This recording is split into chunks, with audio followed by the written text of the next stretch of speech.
जो रोज है 2022 में दिखेगा। हाँ बिल्कुल बिल्कुल, इस सरकार को 2022 में जाना है और किसान मजदूर की सरकार 2022 में बनेगी। किसान मजदूर को एकजुट होना पड़ेगा। प्रत्याशी कहीं से भी किसी भी पार्टी का हो, जो भाजपा को हराएगा उसे वोट करेंगे। सीधा हमारा किसानों का एजेंडा यही है, भाजपा को भगाना है। नहीं, बिल्कुल विपक्ष को एकजुट होना पड़ेगा अगर भारतीय जनता पार्टी को सत्ता से बाहर करना है तो, और 22 में बदलाव होगा। अगर आप हमारे गांव में होकर के आए होंगे तो वहाँ भी आपने रास्ता देखा होगा, एक बसपा सरकार की देन है, जिससे गली और खरंजे थोड़े ठीक हैं, सीमेंटेड रोड हैं। और आज की सरकार को अगर देखें तो उन्होंने ये भी नहीं किया कि कहीं खंभे पे लाइट भी लगा दी हो, उल्टा बिजली के बिल बढ़ा दिए। इसमें यही है कि किसान एकजुट होकर के इस सरकार को उखाड़ फेंकने का काम करेंगे। भाजपा के तो नेताओं को लोग गांव में नहीं घुसने देते। कितने गांव ऐसे हैं जिनमें भाजपा के नेताओं को लोग गांव में घुसने नहीं देते, उल्टा निकाल के बाहर फेंकते हैं।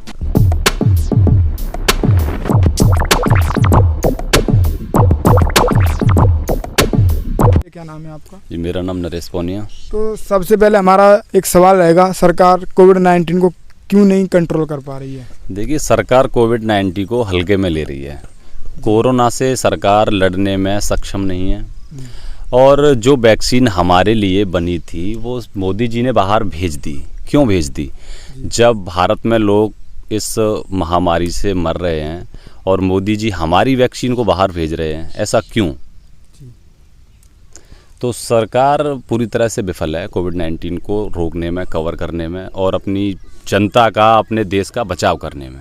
सरकार जिस तरीके से फैसले सुना रही है उससे जनता आप कितने संतुष्ट हो? आपके हित में कितने फैसले आए? देखिए, सरकार का फैसला जनता के हित में तो आता नहीं है। सरकार, ये जो सरकार है जो फैसले लाती है, ये पूरी तरह से पूंजीपतियों के पक्ष में होते हैं या सरकार के खुद के पक्ष में होते हैं। उनके खुद के पक्ष। हाँ, ये जो सरकार फैसले सुनाती है, ये ना तो किसान मजदूर, ये ज़मीनी स्तर के ना फैसले लाती है, ना उनके पक्ष में कानून बनाती है। अखबारों में और टीवी मीडिया पर लगातार मुख्यमंत्री द्वारा, प्रधानमंत्री द्वारा बता दिया जा रहा है कि कोविड के केस कंट्रोल किए जा रहे हैं। आपको क्या लगता है? देखिए, मुझे क्या लगता है, जो है वो जग जाहिर है।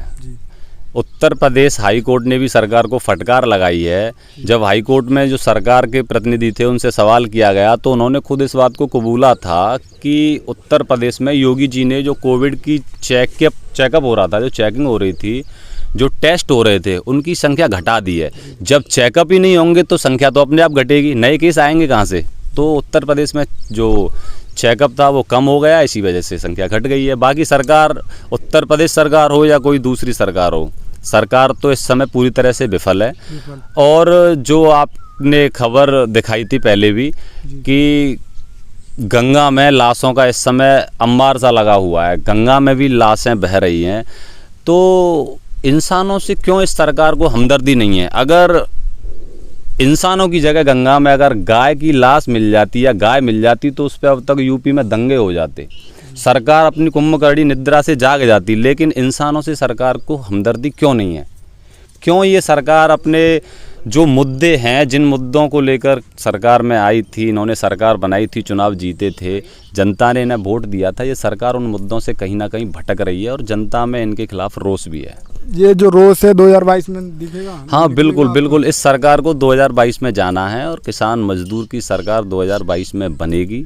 तो किसान मजदूर की सरकार कौन है? थोड़ा नाम वगैरह बता सकते हो? देखिए, मैं ये तो नहीं कहूँगा कौन है, लेकिन इस सरकार को जाना है और इसके अलावा कोई भी सरकार हो वो चलेगी। और किसान मजदूर को एकजुट होना पड़ेगा। प्रत्याशी कहीं से भी किसी भी पार्टी का हो, जो भाजपा को हराएगा उसे वोट करेंगे। सीधा हमारा किसानों का एजेंडा यही है, भाजपा को भगाना है बस। सपा आरएलडी का गठबंधन भी देखने को मिलेगा शायद? जी बिल्कुल बिल्कुल, सपा और आरएलडी का गठबंधन भी देखने को मिलेगा और देखते हैं। अच्छा, उन्होंने रिजल्ट दिया है गठबंधन ने पंचायत चुनाव में, और आगे देखते हैं क्या होता है।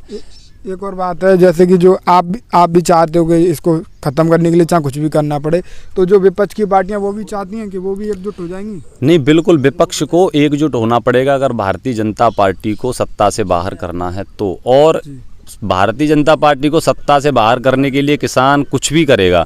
वो किसी भी पार्टी में जाएगा, किसी को वोट देगा, जो भाजपा को हराएगा वोट उसे करेगी जनता। क्योंकि देखिए किसान इस समय पूरी तरह से, किसान भी बेहाल है, किसान को उसकी फसल का एमएसपी नहीं मिल पा रहा है।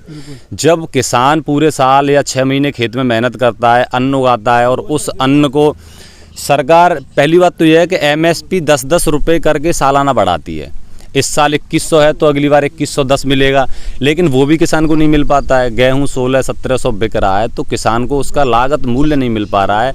इस सरकार को 7 साल हो गए शासन करते करते, ये सरकार अभी तक ये अंदाज़ा नहीं लगा पाई है। इस सरकार के पास ये आंकड़े नहीं है कि किसान का लागत मूल्य क्या है। ये साफ सीधा सवाल है, 2022 में रोष निकलेगा किसके खिलाफ? नहीं, बिल्कुल सरकार के खिलाफ जो है किसान सड़क पे आएंगे और रोष निकलेगा। सत्ता परिवर्तन जरूरी है। 22 में बदलाव होगा, बिल्कुल 22 में बदलाव होगा। और किसानों से बातचीत करेंगे। जी भैया, क्या नाम है?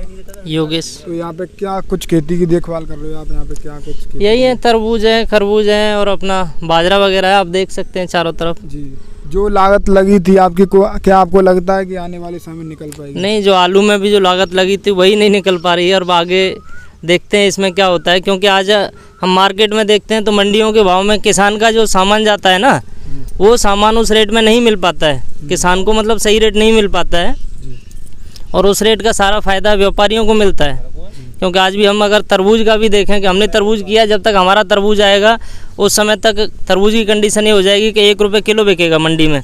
और आज हम देखते हैं कि जब मंडी में बिक रहा है 5 रुपये किलो और हमें मिलता है, जब हम उसी चीज़ को, अपनी चीज़ को खरीदते हैं तो हमें 10 से 12 रुपये किलो मिलता है। जी, अगर वर्तमान समय में और किसी सरकार होती, बीएसपी या सपा, तो कैसा लाभ मिलता आपको? नहीं, इन चीज़ों में तो कोई भी सरकार हो, ज़्यादा किसानों पे तो कोई भी ध्यान नहीं देता।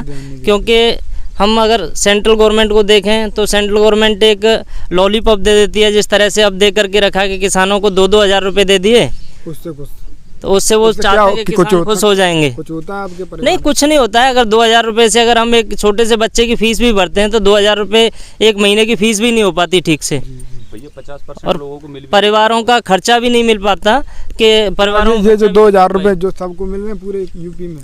नहीं, सबको तो नहीं मिल रहे, क्योंकि जो लोग, कुछ तो ऐसे हैं जो कमीशन बेसिस पर लेकर के और अपना काम करा लिए उनको मिल जाते हैं, कुछ ऐसे हैं जिनको मिल ही नहीं पाते, कुछ के गवर्नमेंट के अधिकारी कटवा देते हैं मिलजुल करके। इस तरीके की हालत। इससे पहले जो सरकारें रहीं, सपा रही, बसपा रही, उनकी कार्यशैली आपको कैसी लगी थी? नहीं, उनकी कार्यशैली कहीं इससे तो बेहतर थी। क्योंकि अगर आप हमारे गांव में होकर के आए होंगे तो वहाँ भी आपने रास्ता देखा होगा, एक बसपा सरकार की देन है, जिससे गली और खरंजे थोड़े ठीक हैं, सीमेंटेड रोड हैं। और आज की सरकार को अगर देखें तो उन्होंने ये भी नहीं किया कि कहीं खंभे पे लाइट भी लगा दी हो, उल्टा बिजली के बिल बढ़ा दिए। हमारा अगर पूरे देश के हालात देखेंगे और यूपी के देखेंगे तो यूपी में इतनी महंगी बिजली है कि हद से ज़्यादा। आपका कहना है कि पिछले बसपा रही तो वहाँ पे खरंजे बने, अगर बसपा चली आती तो क्या कुछ होता? तो नहीं, बसपा सरकार होती तो जिस तरह से यहाँ पे यमुना एक्सप्रेसवे को निकाला गया बसपा सरकार के द्वारा, उसमें पूरी सहायता की गई किसानों की भी, और जो संस्थान, जिस संस्था ने बनाया था जेपी ग्रुप ने, उसकी भी हेल्प की गई। और उसके द्वारा उन्होंने जो ज़मीनें किसानों से ली उसका पूरा पैसा मिला, किसानों को मुआवजा भी मिला।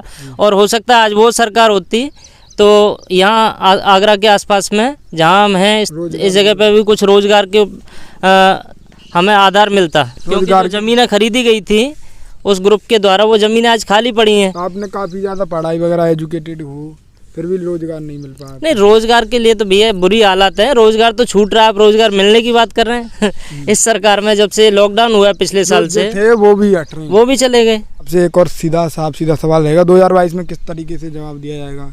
2022 में यही है कि किसान एकजुट होकर के इस सरकार को उखाड़ फेंकने का काम करेंगे। क्योंकि किसानों को जिस तरीके से बदहाली में फेंका गया है और आज भी उनकी कोई सुन नहीं रहा है। कहते तो ये हैं कि जो किसान आज धरना प्रदर्शन कर रहे हैं उनसे हम 1 कॉल की दूरी पे हैं, पर ये किसानों से 1 कॉल की दूरी पे नहीं है, ये किसानों से तो इन्होंने कांटे लगवा दिए किसानों के लिए। और अगर 2022 में जो देखेंगे तो बाउंड्री वाल लगवा दी। 2022 में ग्रामीण क्षेत्र, जाति क्षेत्रों में प्लान बना ले शुरू हो गए कि भाजपा को? नहीं, भाजपा के तो नेताओं को लोग गांव में नहीं घुसने देते। कितने गांव ऐसे हैं जिनमें भाजपा के नेताओं को लोग गांव में घुसने नहीं देते, उल्टा निकाल के बाहर फेंकते हैं। 2022 में परिवर्तन होना है आपको? 100% परिवर्तन होना है। यहाँ पर किसान मौजूद थे और हमने इनसे बातचीत की, यही जानने के लिए आए थे कि 2022 में किस तरीके से परिवर्तन और किसकी तरफ रुख हो रहा है। तो इन्होंने बोला कि सिर्फ परिवर्तन तो होगा, चाहे सरकार किसी की भी आए, पर भाजपा ही सरकार को किसी ना किसी तरीके से जवाब ये देंगे। तो आप देख रहे थे बी मिशन टीवी चैनल को, इन्होंने जो विचार रखे थे उन पर आप अपनी बात कमेंट में बताना। अगर आपको वीडियो अच्छा लगा तो लाइक करें, शेयर करें। अगर आप चैनल पर नए, चैनल को सब्सक्राइब करें। धन्यवाद।